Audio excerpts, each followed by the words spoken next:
Deus seja louvado, irmãos. Porque Ele deu a sua vida por você e por mim. O Espírito de Profecia nos diz que, se necessário fosse, dar a vida somente por um ser humano. Se um ser humano sobre a face da terra aceitasse a Cristo como seu Senhor, como seu Salvador, Jesus viria. Ele experimentaria toda a ignomínia que sobre ele esteve.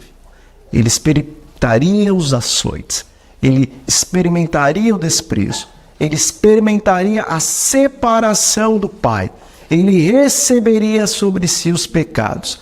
Ele aceitaria a humilhação de, não apenas por 33 anos, mas durante toda a eternidade, carregar consigo a natureza humana. Jesus é Deus, homem, Deus para sempre. E Ele faria isso por uma pessoa. Certa vez, os judeus pegaram pedras em suas mãos, eles queriam apedrejar a Jesus, porque Jesus tinha dito que antes de Abraão, eu sou. Amém. O que é eu sou, irmãos? Antes de Abraão, eu existo. Não houve nada antes de Jesus. Não houve nada antes de Deus. No princípio ele era o Verbo estava com Deus e o Verbo era Deus. Jesus é a existência. Sempre existiu, sempre esteve lá. Mas Ele, por amor, decidiu que, se um dos seus filhinhos, que foi formado do pó, que é pó, se um dos seus filhinhos aceitasse a sua graça, Ele decidiria colocar a sua existência em risco e tomar sobre si eternamente a natureza humana para salvar um. Então, a palavra de Deus diz que o amor do Senhor Jesus Cristo nos constrange, o amor de Deus nos constrange. É porque quando nós compreendermos que o ser, que é a existência de todas as coisas, se colocou em risco por minha causa e por toda a eternidade carregará a natureza humana e as marcas na sua mão, no seu lado, na sua fronte, então esse amor me constrange. Não só a pregar o Evangelho, mas a viver o Evangelho. Esses dias eu estava escutando uma pregação, meus irmãos. E o irmão nosso, nos Estados Unidos, juntamente com outro pastor que veio de lá, e foram até um outro país, mas aqui da América Latina, deram para eles, em uma conferência, somente 15 minutinhos de pregação para um e 30 minutinhos de pregação para outro, enquanto as outras atividades e o circo que acontecia, literalmente o circo, tinha mais de 1 hora para tudo isso. E foi mais ou menos uma semana assim. E esse pregador e esse pastor que eu estava acompanhando, eles pensaram que não haveria resultado algum. Mas no último dia da conferência, ele pregou os seus 15 minutinhos, o pastor pregou os seus 30 minutinhos, e eles começaram a fazer apelo para os jovens. Aqueles que estavam prontos para verdadeiramente entregar as suas vidas às mãos de Jesus, aqueles que participaram da semana de oração, entenderam que Jesus Cristo é o caminho, a verdade e a vida, entenderam que a salvação está em Cristo e queriam ali entregar as suas vidas. Pessoas que anteriormente já estavam até estudando a palavra de Deus com os adventistas, então que se levantassem, né? Porque era um dia de batismo, 3 pessoas iam se batizar, e que eles aceitassem o apelo, né? Se eles estavam preparados, viessem também para receber a Cristo como seu Salvador. Então as 3 pessoas foram batizadas, e alguns jovens que estavam estudando a Bíblia e que sentiram o Espírito Santo falar com eles naquela semana, eles tomaram a decisão ao lado de Cristo. 10 se levantaram e vieram até a frente. Falaram: nós queremos entregar verdadeiramente a nossa vida a Cristo Jesus. Tragam os roupões. E trouxeram roupões. E os 10 se batizaram. Mas eles continuaram o apelo. Mais alguém que está estudando a palavra de Deus, que nesta semana de oração reconheceu que Jesus é o Senhor, é o Salvador, e que gostaria de firmar a sua vida eternamente em aliança com Ele, se mais alguém existe, então vem à frente. E mais 15 se levantaram e foram. Tragam mais 15 roupões e batizaram os 15. Amém. Mais alguém? Mais 10 levantaram. Mas não tem mais roupões? E o diretor dos jovens se levantou e disse: não tem mais roupões, vamos parar os batismos. E então o pregador e o pastor, mas de jeito nenhum. Venham como vocês estão. Irmãos, foram mais de 30 pessoas batizadas naquele dia. Mas a igreja, não apenas com o diretor de jovens, ainda insistiu que o batismo deveria encerrar-se e talvez continuar numa outra época, porque eles já estavam atrasados para o junta-panelas. O amor de Deus nos constrange a vivermos pelas almas, pela salvação de cada um dos pequeninos pelos quais Jesus morreu. Mas nós estamos ainda dentro do quê? Do formalismo, uma religiosidade sem verdadeiro poder. Alguém aqui perguntou: o que nos falta? Poder. Antes de ascender ao céu, Jesus disse o seguinte para os seus discípulos: mas vocês receberão instrução, vocês receberão maior compreensão, vocês receberão poder. Vocês receberão poder não quando vocês fizerem 4 anos de teologia, embora, é claro, eles fizeram 3 anos e meio de teologia com Jesus. Vocês receberão poder não quando vocês forem os ordenados pastores. Vocês receberão poder não quando vocês decorarem todos os versos da Bíblia, não quando vocês se tornarem vegetarianos. Vocês receberão poder não quando, enfim, vocês fizerem isso ou aquilo e colocarem em prática todas as coisas que diz respeito à religiosidade. Não é isso que nos traz poder. Isso deve ser o resultado do poder agindo em nós. Jesus disse que os apóstolos iam receber poder quando o Espírito Santo descesse sobre eles. E então, como que quase que colocando de parte tudo aquilo que eles tinham vivido por 3 anos e meio com Cristo, o Senhor falou que o poder, o qual os levaria a pregar o Evangelho a toda língua, tribo, raça e nação, começando por Jerusalém, Judeia, Samaria e até os confins do mundo, não era o conhecimento teológico que eles haviam adquirido, embora importantíssimo e imprescindível. Mas eles receberiam o poder para serem testemunhas de Jesus quando o Espírito Santo fosse derramado sobre eles. Sem o Espírito Santo nós não temos poder. E sem o Espírito Santo, ainda que fizéssemos 8 bilhões de livros, o grande conflito, e distribuíssemos um para cada alma sobre a face dessa terra, e tivéssemos a certeza absoluta de que cada um leu da página 1 até a última página, ainda assim o Evangelho não seria verdadeiramente pregado. Irmãos, não é conhecimento. Conhecimento nós temos muito. É poder. Conhecimento os discípulos tinham, ou pelo menos pensavam que tinham. Porque andaram 3 anos e meio com Cristo, mas ao final dos 3 anos e meio, depois da sua morte e ressurreição, ele disse: ainda tenho muito a vos dizer, só que agora vocês ainda não podem suportar. Mas, quando vier o quê? O Espírito da verdade, aí sim ele vos levará a toda a verdade. Às vezes pensamos que nós temos muito conhecimento, conhecemos as profecias das 2.300 tardes e manhãs, explicamos o Apocalipse, conhecemos muito dos Evangelhos, conhecemos o Antigo, conhecemos o Novo Testamento, mas na carta à igreja de Laodiceia, o que Jesus nos diz? Porque você dizes aonde? No seu coração. Eu sou rico e sou o quê? E não tenho falta de coisa alguma. E então Jesus declara: mas você não sabe que na verdade, eu vou acrescentar essas palavras, aos meus olhos de Jesus, vocês são miseráveis, pobres, cegos e nus. Eu aconselho que de mim vocês comprem o quê? Ouro refinado pelo fogo, a fim de enriquecerem. Vestiduras brancas para vestirem, a fim de que a vergonha da sua nudez não seja o quê? Exposta. E eu também aconselho que vocês comprem colírio da minha parte, para que vocês unjam os seus olhos, a fim de que vejam. O ouro refinado pelo fogo, o Espírito da profecia nos diz que é o amor e a fé. Só que lá em Gálatas, capítulo 5, versículos 22 e 23, nós encontramos ali as virtudes do fruto do Espírito. É interessante, a primeira delas é o quê? Amor. E também lá no meio delas tem o quê?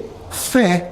Então quando Jesus diz para a igreja de Laodiceia comprar dele o ouro refinado pelo fogo, o qual é amor e a fé, ele está dizendo que nós precisamos do Espírito Santo, porque o amor e a fé são o que? Fruto do Espírito. O fruto do Espírito vem quando nós pedimos o batismo do Espírito. Uau! Então nós temos que receber o Espírito Santo. Mas também é dito, vocês precisam comprar de mim o quê? Vestiduras brancas, a fim de se vestirem. O que são as vestes brancas? É a justiça de quem? Mas Jesus disse, ninguém vem a mim se não for trazido pelo Pai. O Pai está aqui na terra? Ele está onde? E Jesus? No céu. E quem está aqui? Ninguém vai a Jesus se não for por intermédio de quem? Nós precisamos do Espírito Santo para também aceitarmos a justiça do nosso Senhor Jesus. E agora ele também nos diz, aconselho de mim que vocês comprem o quê? Colírio para ungir os olhos. O que é o colírio? É aquele discernimento espiritual que só o Espírito Santo nos pode dar. O que nos falta? Jesus já respondeu. O batismo do Espírito Santo. Quando vocês tiverem isso, todo o restante vocês têm.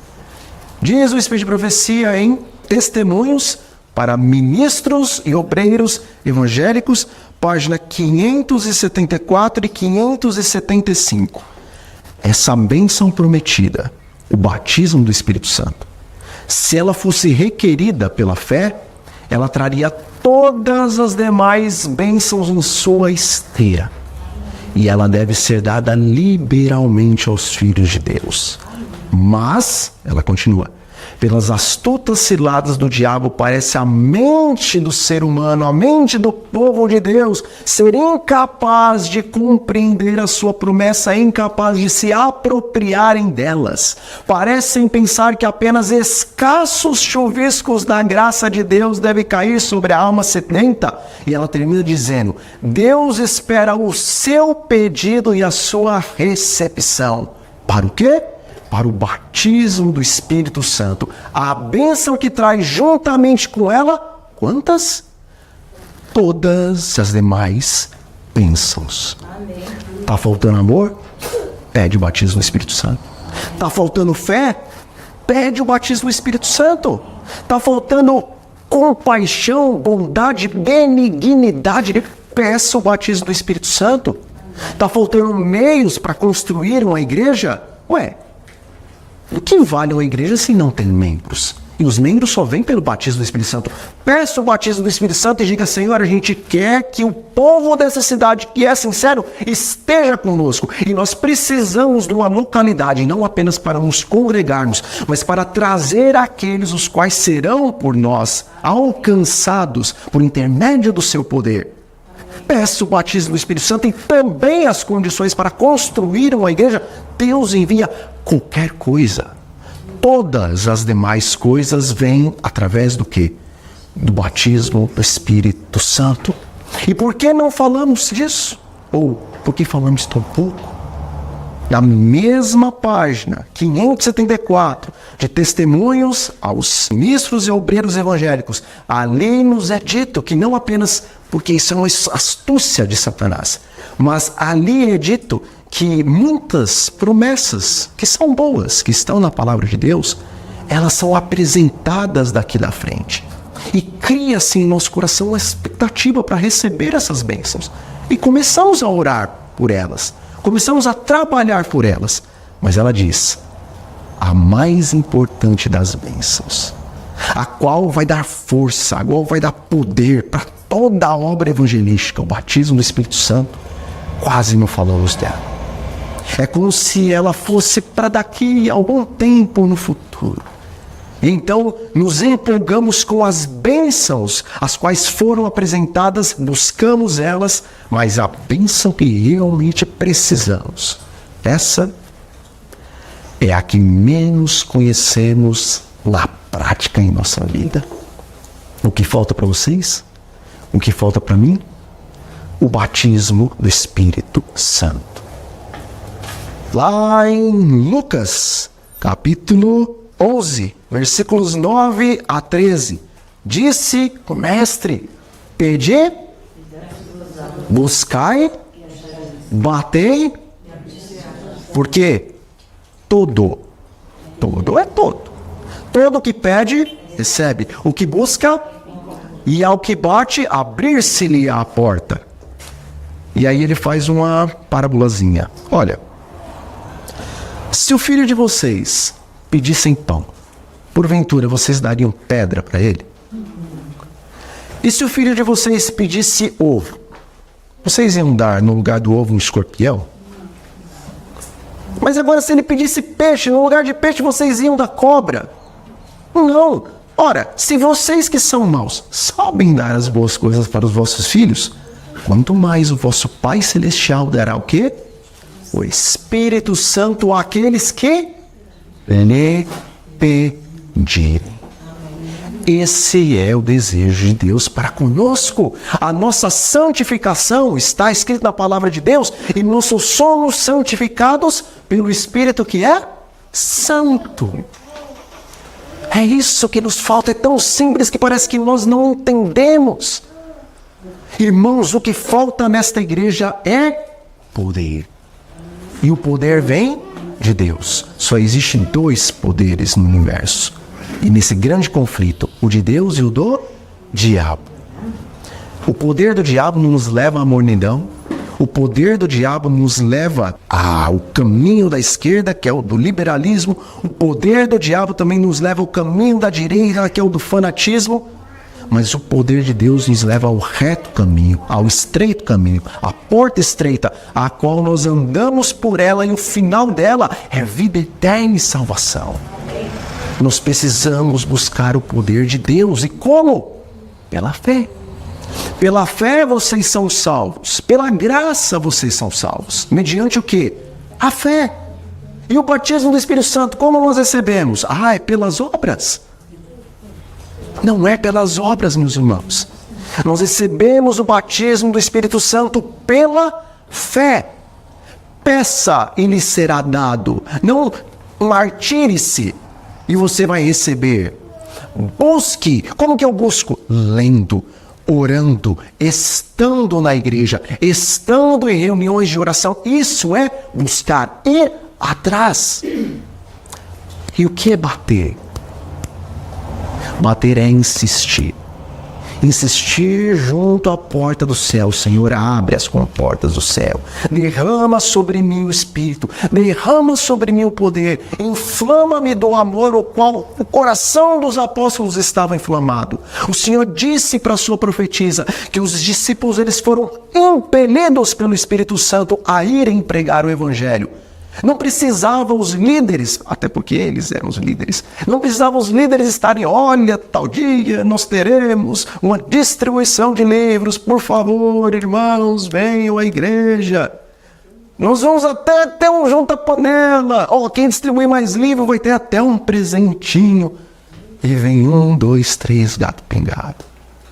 Irmãos, o Espírito da profecia no livro Atos dos Apóstolos diz que o Espírito Santo impelia os discípulos a pregarem. Por quê? Porque lá no cenáculo eles tinham dito: Senhor, o nosso coração está em tuas mãos, a nossa mente está em tuas mãos, os nossos olhos, os nossos lábios, as nossas mãos, os nossos pés são teus, nós entregamos a ti, tome-os e agora use como o Senhor quiser. Quando eu dou autoridade para os espíritos imundos habitarem em mim, eles habitam. Mas quando eu dou autoridade para o Espírito que é santo habitar em mim, ele habita. E assim como os espíritos imundos, eles me prendem em cadeias carnais e eles fazem com que a vontade deles se cumpra naqueles que são escravos, o Espírito Santo nos prende em cadeias de ouro, celestiais, e a vontade dele que é santa se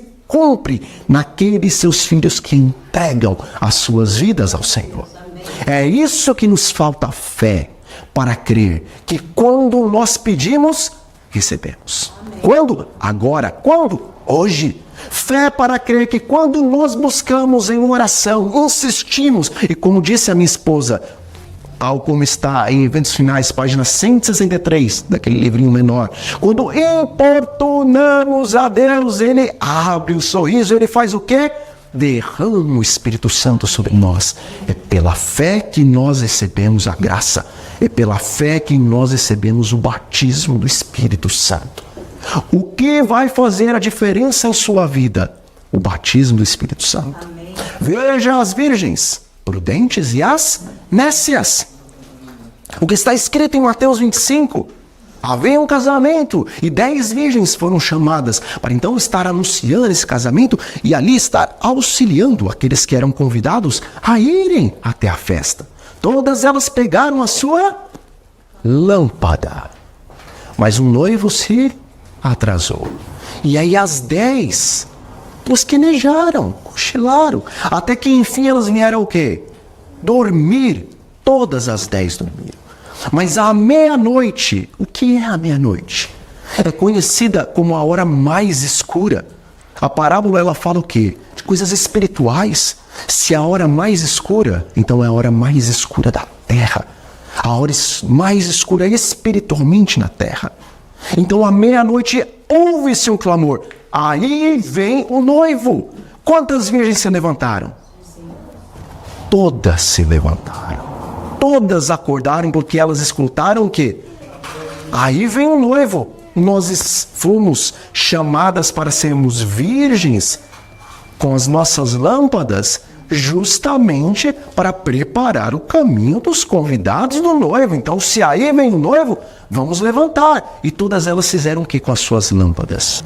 Elas espevitaram as suas lâmpadas. E viram a luzinha aqui, ainda existe, está queimando. Só que 5 dessas virgens, as quais eram imprudentes, que não tinham levado consigo o azeite extra, elas perceberam que a quantidade de azeite que tinha na sua lâmpada não seria suficiente, porque a luz estava...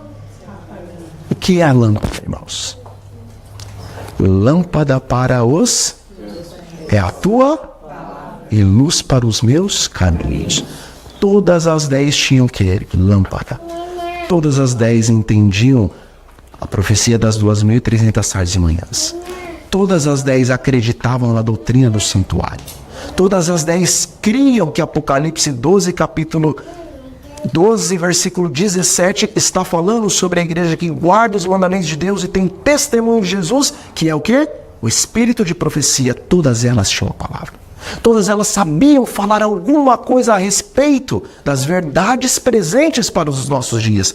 Só que 5 que foram imprudentes ou nécias, em algumas traduções loucas, essas perceberam que não tinham o que?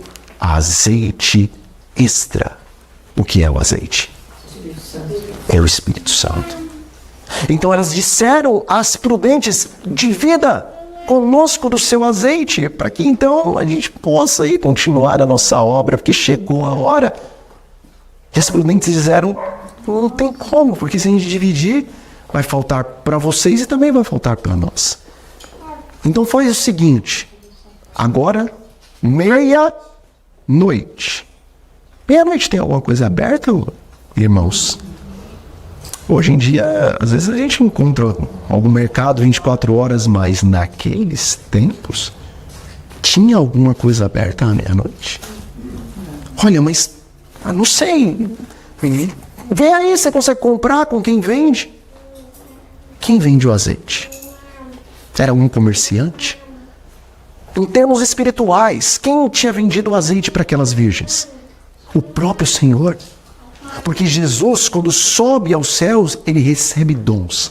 E ele recebe dons para enviar para quem? Para a igreja. E qual é o maior dos dons que o Senhor recebeu para enviar para a igreja? O Espírito Santo. Vai então antes comprar com quem? Com Deus. E como você compra o azeite? Pedir, buscar, bater e... É pela oração que nós compramos o azeite. é por fazermos a obra, é por estarmos na igreja, é por nos congregarmos, é por nos unirmos para pedir a bênção que nós recebemos o azeite. Então, à meia-noite, quando o noivo está vindo, olha, o que a gente pode fazer é aconselhar, vai buscar o azeite. E elas foram, ouviram os conselhos das virgens que eram prudentes. Só que no momento em que elas foram, o que aconteceu? Veio o noivo. As que estavam preparadas entraram para ele e as portas foram fechadas. Mais tarde vieram as loucas. Não sei se elas acharam algum azeite adulterado. Só sei que elas voltaram. Só que a porta estava fechada. E ainda que elas bateram insistentemente na porta, abra, Senhor. O que ele disse? Em verdade eu não vos conheço. Vamos trazer para os nossos dias, porque a gente sabe que essa parábola é para quem? É para nós. Para nós. A igreja adventista do sétimo dia, aquela que guarda os mandamentos de Deus e tem o testemunho de Jesus. Irmãos, a parábola nos diz que todos nós estamos o quê? Dormindo. Dormindo espiritualmente, em berço esplêndido, né? Muito esplêndido. Então, à meia-noite, ouve-se um clamor. E quantas virgens despertam? Todas. Em 2015, o Papa, pela primeira vez, ele vai ao Congresso norte-americano. Durante um minuto, presidentes, parlamentares, todos os grandes dos Estados Unidos fizeram o quê? Aplaudiram ele de pé. E ele falou ali. Ele palestrou no Congresso norte-americano. A besta do mar, junto à besta da terra, falando agora no local de onde as coisas são decididas. Todas as virgens despertaram. Algumas abriram o olho. Será que está acontecendo alguma coisa? E voltaram a dormir. Uma ou outra despertou. Então nós vemos a terra convulsionando. Tsunamis, terremotos, furacões, inundações. E a natureza se rebelando contra a própria criação. Todos abriram os olhos? Não. Uma ou outra virgenzinha acabou acordando por conta do barulho e, nossa, o que está acontecendo? Até tentou despertar do lado aqui, olha a natureza como está. Mas a grande maioria continua dormindo e até mesmo aquelas que despertaram com esse barulho voltaram a dormir. O domingo sendo pregado para o mundo inteiro e o mundo se esforçando para implantar um domingo de descanso, um domingo da família, um domingo ecológico, um domingo para a natureza. O mundo falando, olha, a solução está no quê? O mundo tem que parar um dia da semana. E o dia da semana, o melhor que a gente acha aí é o domingo. As virgens despertaram? Não.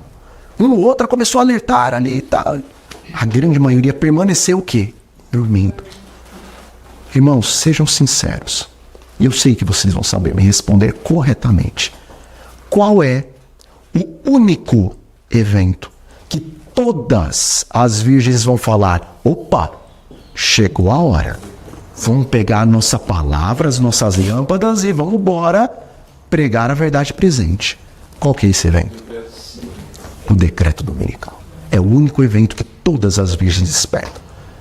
Só que quando aí vem o noivo. E quando todas as virgens compreendem, chegou a hora. É hora de pregar a verdade. Naquele momento, então, as imprudentes compreendem que elas não têm luz suficiente para iluminar a terra que está em trevas. E então as prudentes dizem, nós não podemos compartilhar a nossa experiência espiritual porque tivemos que orar, buscando o batismo do Espírito Santo, suplicando o batismo do Espírito Santo, importunando a Deus pelo batismo do Espírito Santo. E como está em Historical Sketches, nós clamamos a Deus semelhantemente a Jacó no Vale do Jaboque por um batismo mais pleno do Espírito Santo. Nós compramos de graça da parte de Deus esse poder, esse azeite. Vão agora vocês e façam o quê? O mesmo. E elas ouviram o conselho porque as virgens eram o quê? Prudentes. E elas saíram para comprar o azeite. E quando elas saíram para comprar o azeite, o que aconteceu? Veio o noivo. Entrou com as prudentes e a porta fez o quê? Se fechou. Irmãos, quando sai o decreto dominical, em um período curto que eu não posso dizer qual é o tempo, mas começará o quê? O julgamento dos vivos. E é lá com os romanos que Deus vai primeiro ter contas? É com os batistas, com os metodistas, com os espíritas, com aqueles que são ateus que nem sequer acreditavam em Deus? O que Pedro diz? O julgamento começa por onde? Pela graça de Deus, aqueles que não se preparam antes do decreto, após o decreto, eles não vão conseguir. Então lá em Eventos Finais, página 157, o Espírito da Profecia nos diz que a porta vai continuar aberta para quem? Para aqueles que nunca ouviram. Ou em outro lugar do Eventos Finais também diz que aqueles que ouviram, mas porque foi pregado de uma forma meio relaxada, ou por causa de família, e a pessoa não rompeu com Deus, mas não conseguiu viver a verdade, esses, naquele momento, eles vão se desprender dessas cadeias, porque Deus vai ser mais importante para eles do que a própria vida. Mas aqueles que anteriormente tiveram a oportunidade de entrar aonde? Na porta estreita, mas não quiseram. Quem são esses? Vocês e eu.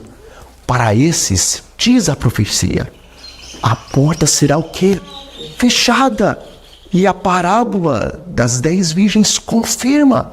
Para esses que tinham oportunidade de entrarem na porta estreita anteriormente, para esses que anteriormente tinham oportunidade de buscar a presença do Espírito Santo, mas não buscaram, quando vier aquele tempo, no qual será dado um alto clamor, e milhares e milhões de almas virão para a verdade presente, esses que relaxadamente viveram em berço esplêndido, tendo a verdade, mas fazendo pouco caso dela, esses não serão aceitos por Deus pelo medo, porque eles tiveram a oportunidade de buscar a Deus pelo amor. E agora, quando sai então o decreto e eles sabem que o tempo vai fechar, e que realmente daqui a alguns anos nada mais nessa terra existirá, quando eles compreendem que as suas casas, seus carros, o trabalho deles, em pouco tempo nada mais isso valerá, o que eles dizem? Não, agora que eu não tenho mais o mundo, eu quero o quê? O céu. Mas Deus dirá para esses, agora que você quer o céu, eu te digo, fique com o mundo, porque eu vou atrás daqueles que verdadeiramente querem o céu, e que vocês, pelo fato de não terem buscado o Espírito Santo quando poderia, afastaram essas pessoas da minha casa de oração. Eu vou agora atrás desses, e vocês vão para onde? Vão para o mundo, e aproveitem bastante, porque pouco tempo lhes resta. Irmãos, esta é a hora. Se ouvirdes a sua voz, não endureçais o coração. Jesus está voltando. E quando eu digo Jesus está voltando, é porque Jesus está voltando mesmo. Não sou profeta, mas eu tenho certeza absoluta que essa é a geração que vai ver Jesus voltar. Eu tenho certeza absoluta que falta muito pouco tempo para que as coisas, os últimos sinais venham a acontecer. Olhem para a igreja, olhem para o mundo, olhem para os satanistas, olhem para a terra. Façam a soma de sinais que estão acontecendo aqui e lá fora. Veja se tudo não está batendo, meus irmãos. Veja se Deus não está clamando para a sua igreja. Chegou a hora é agora. Quando essas coisas começarem a acontecer, levante as vossas cabeças, porque perto está a vossa redenção. Queridos, nós estamos estudando a lição do grande conflito. E pela graça do Senhor eu comecei a reler este livro. Veja o primeiro capítulo do grande conflito. O Senhor havia dito para os seus discípulos, quando o abominável da desolação estiver no lugar santo, quem lê, entenda. Então aqueles que estiverem nos montes, não voltem para suas casas, vá embora. Aqueles que estiverem no telhado, não desça para dentro de suas casas, vá embora. Aquele que esqueceu a capa, não volte para pegar, mas vai embora. Ele falou aos discípulos, e os discípulos conheciam o sinal. Quando então os exércitos de Céstio cercaram Jerusalém e do nada foram embora, os discípulos entenderam, é nosso momento, mas e os guardas de Jerusalém? Esses foram atrás do exército de Céstio. E as portas ficaram o quê? Escancaradas, livres para que os seus discípulos fugissem. E eles foram. E não foi imediatamente que o outro cerco se formou, o cerco de Tito. Foi 3 anos e meio depois. Mas veja a misericórdia de Deus. Primeiro ele tinha avisado através de Cristo. E os cristãos espalharam isso. Os judeus conheciam, sabiam que haveria um momento que uma tal profecia dos cristãos que tinham recebido da parte de Cristo poderia acontecer. E que profecia é essa? Quando Jerusalém estivesse cercada, era hora de fugir. Eles sabiam da profecia, mas não deram ouvido para elas. Mas Deus é muito misericordioso, porque 3 anos e meio antes do cerco de Céstio, 3 anos e meio antes do primeiro cerco, Deus falou: bom, eu não quero que esse meu povo pereça. Ainda que eles me rejeitaram, eu tenho muitos, avulsos aí, que são meus. Vou levantar aqui um profeta. Diz o grande conflito, durante 7 anos, um homem esteve para cima e para baixo, pregando para Jerusalém. Jerusalém, você está condenada. A cidade está condenada. Saiam daqui. E eles bateram, prenderam este homem. Eles riram deste homem. Veio o primeiro cerco. E o homem estava lá. E os cristãos fugiram. E durante os 3 anos e meio, o homem continua. Mesmo sendo surrado, mesmo sendo humilhado, ele continuou falando: por favor, Jerusalém, ouça, o tempo está cumprido, a cidade está condenada, saiam daqui. Eles não deram ouvidos.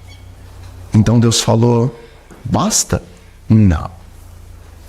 Deus falou: bom, eu vou tentar mais algumas coisas.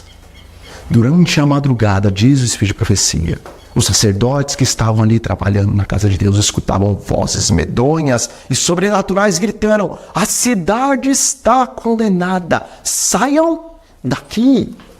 Noite após noite, vozes sobrenaturais clamavam: a cidade está condenada, saiam daqui. Aí vem as tentações de Satanás, né? Isso deve ser coisa da nossa cabeça, ou deve ser os discípulos que estão por aí, tentando nos amedrontar. Então Deus, na sua infinita misericórdia, Ele manda os seus anjos e faz com que uma das principais, ou a porta principal, que era necessário 20 homens para empurrar aquela porta depois dela estar destravada, em plena meia-noite, a porta abre-se sozinha aí. Dá a entender: olha, é o poder sobrenatural que está fazendo isso. Vocês não vão escutar? Não. Talvez foi o vento. Aí Deus, em seu último ato de misericórdia, Ele ordena para as nuvens, para que várias vezes essas se formassem, tal como exércitos montados em carros de guerra cercando a cidade. Mas a prova sobrenatural. Eles olharam para aquilo que não aconteceu uma vez só. Não deve ser nada. Então, depois dos 7 anos que aquele homem estava pregando, e depois de todos esses sinais, Tito veio, cercou a cidade e todos pereceram. Mais de 1 milhão foram mortos. Outros foram escravizados, levados para Roma, largados no mundo como vagabundos, diz o Espírito de Profecia, a andar de um lado para o outro. Sinal não faltou. Deus está gritando dentro da igreja, Deus está gritando na natureza, Deus está gritando através dos líderes dos vários países, Deus grita através até mesmo dos próprios espíritas e satanistas, dizendo: chegou a hora. Chegou a hora. E o que você e eu estamos fazendo, meus irmãos? Se nós não estamos buscando o batismo do Espírito Santo, importunando a Deus, então nós estamos fazendo o quê? Nada. Porque as virgens loucas, quando você vai em eventos finais, ali é dito que elas não eram hipócritas. Elas gostavam da verdade, elas se uniam com os que pregavam a verdade, elas pregavam a verdade, elas salvavam almas, traziam pessoas para dentro da igreja, davam estudo bíblico, mas elas não tinham o quê? A transformação que somente o Espírito Santo pode dar. Elas eram loucas, não foi porque não foram à igreja aos sábados. Elas eram loucas, não é porque não frequentavam a igreja nas quartas.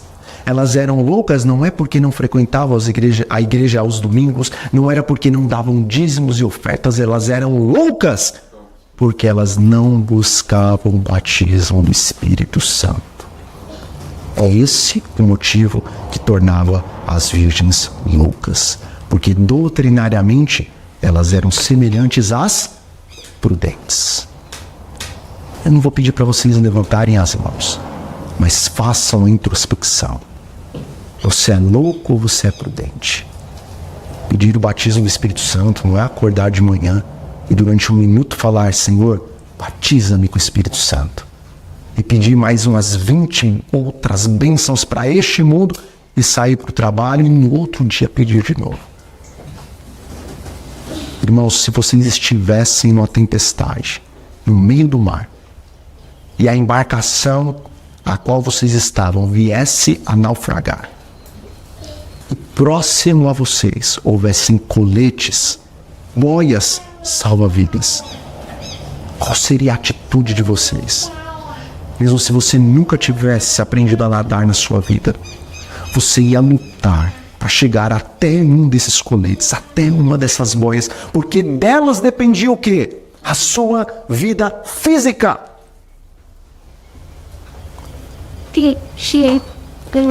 A Igreja Adventista do Sétimo Dia, como organização, é um grande barco, o qual, quando sair o decreto dominical, vai começar a afundar.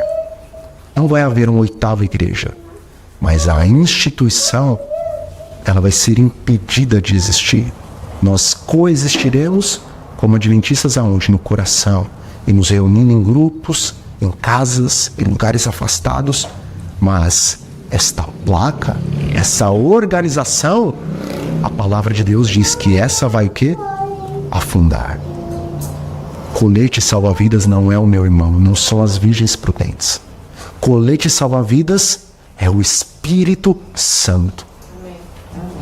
Irmãos, se agora nós não colocarmos o colete de salvação, o Espírito Santo em nossas vidas, é muito provável que quando a embarcação afundar, nós não vamos conseguir chegar até os coletes, porque esses, diz a palavra do Senhor, eles já estão separados para quem?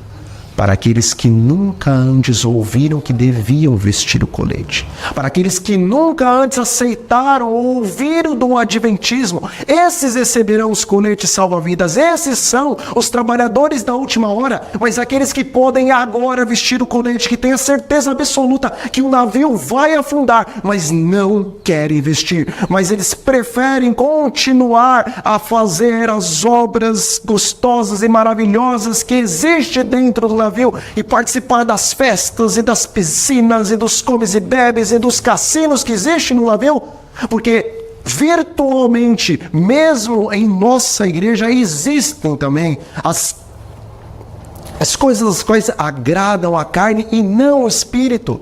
E nós vamos neste embalo com a nossa juventude, com os mais velhos, com os mais novos, e nós vamos colocando dentro da igreja métodos, os quais são métodos mundanos para segurar os jovens e os idosos e os adultos, pensando que o estarem dentro da igreja vai fazer com que eles estejam na nuvem que vai levar os santos aos céus. Isso não vai acontecer. Diz a palavra do Senhor em Joel, capítulo 9, versículo 9 e versículo 10, que o Senhor vai dar ordem e que enviará uma grande sacudidura, um grande peneiramento sobre o seu povo, e o seu povo vai ser espalhado em todas as nações. Aqueles que dizem, o mal não nos alcançará, o mal não nos achará, esses serão peneirados. Vai haver uma grande sacudidura. E somente aqueles que estão agarrados no poder de Cristo por intermédio do Espírito Santo vão conseguir resistir. Se hoje ouvir a sua voz, não endureça o coração. Não ache que você tem tempo, porque eu sei que eu não tenho tempo. Eu preciso de um caráter semelhante ao de Jesus. Diz, parábolas de Jesus, página 69. Cristo aguarda com fremente desejo a manifestação do seu caráter em sua igreja. Quando o seu caráter se reproduzir perfeitamente em seu povo, então ele virá para reclamá-los como seus. Responda para você. Você já construiu um caráter semelhante ao de Jesus? As pessoas olham para você e veem Cristo. Você mesmo olha no espelho e você consegue reconhecer que o Senhor escreveu além dele em seu coração. Ninguém toca trombeta após si dizendo eu tenho um caráter perfeito, mas como Paulo, aqueles que estão buscando, eles sabem que deixaram as coisas que ficaram para trás e consideram essas como lixo, e eles estão agora indo direto que ao alvo. A salvação de Jesus Cristo. Ele era humilde e dizia, quanto a mim, eu não julgo ter alcançado essa perfeição de caráter, mas eu estou seguindo. E tudo que eu sei que do mundo, eu considero como lixo, como refúgio, deixo para trás. Eu continuo seguindo. E olha, humildemente eu vou falar para vocês, diz Paulo, a minha consciência não me acusa de nada. Em humildade ele sabia que o Senhor trabalhava no coração dele, que seu caráter estava cada dia sendo transformado mais e mais à semelhança de Jesus, a ponto de dizer, sejam os meus imitadores, assim como eu sou de Cristo. Quem aqui pode dizer hoje, para uma pessoa que chega na igreja ou para os irmãos que estão na igreja, olha, seja o meu imitador, assim como eu sou imitador de Cristo? Quem pode dizer isso sem que o rosto, sem que as bochechas fiquem vermelhas de vergonha pela blasfêmia e a mentira que está dizendo? Mas Paulo podia dizer, por quê? Porque em santa humildade ele reconhecia que o poder de Deus habitava nele, mas houve uma experiência.